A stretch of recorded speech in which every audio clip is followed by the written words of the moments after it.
আমরা সবাই জানি লাইফটা কিভাবে চলে। একদিন জন্ম, একদিন মৃত্যু। এই মাঝখানের সময়টুকু আমরা বুঝি, কিন্তু জন্মের আগের সময় আর মৃত্যুর পরের সময়, ওটা নিয়ে আমাদের কোনো আইডিয়া নেই।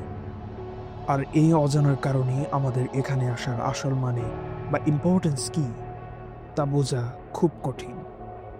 আমরা যদি জানতেই না পারি আমরা কোথা থেকে এলাম, তাহলে আমরা কেন এখানে আছি সেটাকে আদৌ জানা সম্ভব? ঠিক একইভাবে আমরা যদি না জানি যে আমরা কোথায় যাচ্ছি, তাহলে আমাদের বর্তমান কাজের কোনো ভ্যালু কি আদৌ আছে? আমাদের এই পাস্ট আর ফিউচার নিয়ে অনিশ্চয়তাই সেই প্রশ্নটাকে জন্ম দিয়েছে, যা মানুষকে প্রথম সচেতন হওয়ার দিন থেকেই তাড়া করছে। What is the meaning of life? আমরা প্রজাতি হিসাবে এর কোনো অবজেক্টিভ অ্যান্সার খুঁজে পাইনি এখনো, কিন্তু মানুষ তো আর হাত গুটিয়ে বসে থাকতে পারে না। তাই আমরা বিভিন্ন রিলিজিয়নে সান্ত্বনা খুঁজি, যেখানে স্রষ্টা আছেন, পরকাল আছে। কেউ কেউ আবার ভালোবাসা, পরিবার বা বন্ধুত্বের মাঝে জীবনের মানে খুঁজে পান। কিন্তু একদল মানুষ আছেন যারা এগুলো বিশ্বাস করেন না। এদেরকেই বলা হয় নিহিলিস্টস। নিহিলিজম মানে খুব সিম্পল ভাষায় বিলিফ ইন নাথিং। নিহিলিস্টদের কাছে জীবন পুরোপুরি অর্থহীন। সব কাজ, সব আবেগ, সব ভালো মন্দ, সবই সেন্সলেস। আমরা সবাই জীবনের কোনো না কোনো পর্যায়ে এই নিহিলিস্টিক চিন্তাগুলো ফেস করি। হুট করে মনে হয় জীবনের কোনো পারপাস নেই, আমার কোনো ইন্ট্রিনসিক ভ্যালু নেই। এই চিন্তাটা সাধারণত শুরু হয় ছোট্ট একটা প্রশ্ন দিয়ে, হোয়াই। এই তিনটি অক্ষরের ছোট্ট শব্দটাই আপনার বিশ্বাসের পুরো ফাউন্ডেশনকে নাড়িয়ে দেওয়ার জন্য যথেষ্ট। এটা যেন কুইক স্যান্ডের মতো বা চোরাবালির মতো, যা আপনাকে বিষণ্ণতার চোরাবালিতে টেনে নিয়ে যায়। আপনি যত প্রশ্ন করবেন আমি কেন বিশ্বাস করি, কে আমাকে এটা শিখিয়েছে, তত বেশি আপনি বুঝতে পারবেন যে এর কোনো উত্তর নেই। অ্যালান ওয়াটস খুব সুন্দর বলেছিলেন, life is nothing more than a trip from the maternity ward to the crematorium. অনেকেই নিহিলিজমকে প্যাসিমিজমের সাথে গুলিয়ে ফেলে, কিন্তু এরা আলাদা।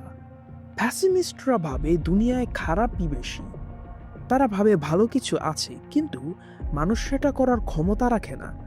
অন্যদিকে নিহিলিস্টরা কোনো কিছুতেই বিশ্বাস করে না। তারা ভাবে দুনিয়ায় ভালো বা মন্দ বলে কিছু নেই, এগুলো সব মানুষের বানানো কনসেপ্ট। গ্লাসের উদাহরণটা ধরা যাক। অপটিমিস্টিক ভাবে গ্লাস অর্ধেক ভরা, প্যাসিমিস্টিক ভাবে গ্লাস অর্ধেক খালি।